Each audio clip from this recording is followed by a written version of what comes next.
तो अगर आप खुद भी बीवी की बेhalf के ऊपर अगर आप खुद भी पेपर लेना चाहते हैं तो उसके लिए जो है वो 5 कंट्रीज़ हैं। पाँचों कंट्रीज़ का आपको नाम बता रहा हूँ।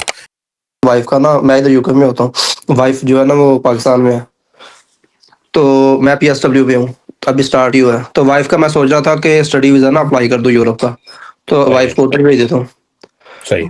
तो आपने ना वो बात सही तरह हो नहीं सकी थी, लेकिन आपने ना वो फिर सेशन खत्म हो गया था, आपने लिथुआनिया का जिक्र किया था, तो मैं ना सही तरह समझ नहीं पाया बात को ना। सही है। तो और उसके अलावा मुझे थोड़ा सा इसका रीज़न बताइए कि लिथुआनिया है, उसके कौन-कौन से, उसके अलावा कौन-कौन सी कंट्रीज़ हो सकती हैं, जिनका जिनको कंसीडर करना चाहिए? उसमें बंदा अप्लाई कर ले स्टडी वीज़ा पे। 3.7 सीजीपीए है वाइफ का। बीएस बायोलॉजी भी किया हुआ है। सही है। अच्छा रनब, मुझे ये बताएँ कि सिर्फ़ आप ये चाहते हैं कि आपकी बीवी यहाँ पे आ जाए या आप बीवी की बिहाफ़ के ऊपर खुद भी पेपर लेना चाहते हैं? खुद भी लेना चाहता हूँ।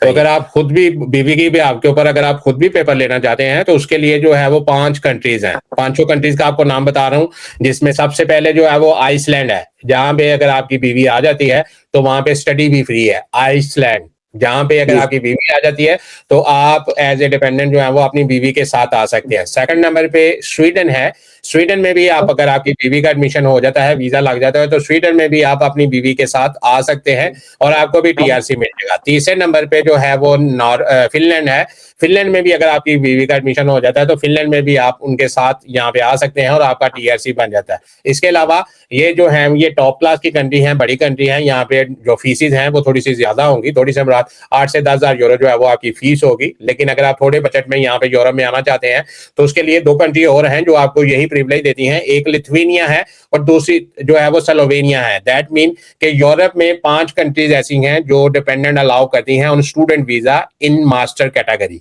अगर आप मास्टर्स करने के लिए यहाँ पे आ रहे हैं, तो आप अपने आते हुए डिपेंडेंट को साथ लेके आ सकते हैं।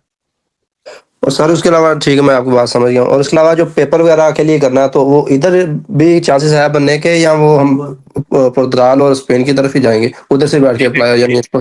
नहीं, राणा साहब देखिए, मैं पहले भी कई दफ़ा आपको बता चुका हूँ, फिर बता रहा हूँ क्योंकि आप लोग जो है वो पूरी वीडियो नहीं देखते और इसको स्किप करके निकल जाते हैं। स्पेन में और पुर्तगाल में सिर्फ़ हम ऐसे लोगों को भेजते हैं जिन लोगों के स्टेटस जो है वो इल्लीगल हो जाएँ या होने वाले हों या वो स्टूडेंट वीज़े विज़िट वीज़े पे यहाँ पे आए हुए हों। आप लोगों को, जो लोग आप इन मुल्कों में आते हैं, जिन मुल्कों के 5 मुल्कों के मैंने नाम बताए हुए हैं, इन मुल्कों के लोगों को पुर्तगाल और स्पेन में जाने की ज़रूरत नहीं होती। क्यों? क्योंकि आपके पास ऑलरेडी जब इन मुल्कों में आप आते हैं, तो आपके पास इन 5 मुल्कों में जब आप आते हैं, तो आपको 2-2 साल के टीआरसी ऑलरेडी मिले हुए होते हैं। तो फिर आपको उन मुल्कों में जाने की ज़रूरत नहीं है। आपने अपने आप को प्रिपेयर्ड करना होता है इन मुल्कों में बैठ के कि आप जल्द से जल्द जो है वो आप जर्मनी जैसे मुल्क में, नीदरलैंड जैसे मुल्क में, बेल्जियम जैसे मुल्क में कैसे लीगली मूव कर सकते हैं।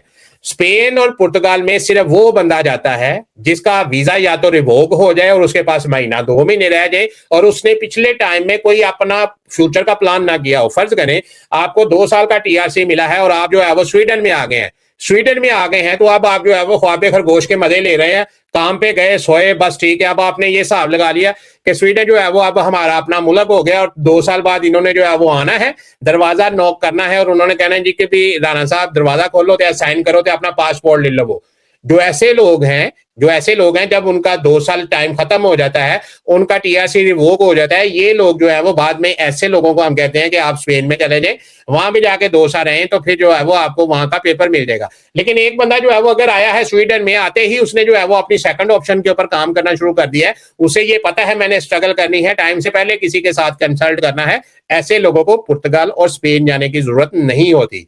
बार बार आपको बताया है, स्पेन में और पुर्तगाल में आपने लीगल होने के लिए जाना है। लेकिन अगर आप इन 5 मुल्कों में एज ए स्टूडेंट आते हैं, आप लोग ऑलरेडी लीगल हैं, आपके पास टीआरसी मौजूद है। आपको स्पेन और पुर्तगाल में नहीं जाना चाहिए। आपको जिस मुल्क में आप आए हैं उसी मुल्क में स्टडी करें और स्टडी के दौरान आप अपने आप को सेकंड ऑप्शन के लिए प्रिपेयर करें, किसी अच्छी मुल्क में मूव कर दें on work and residence permit के ऊपर, ताकि वहां पे जाके आपको 4-5 साल में पीआर मिल जाए और छठे साल में आपको पासपोर्ट मिल जाए।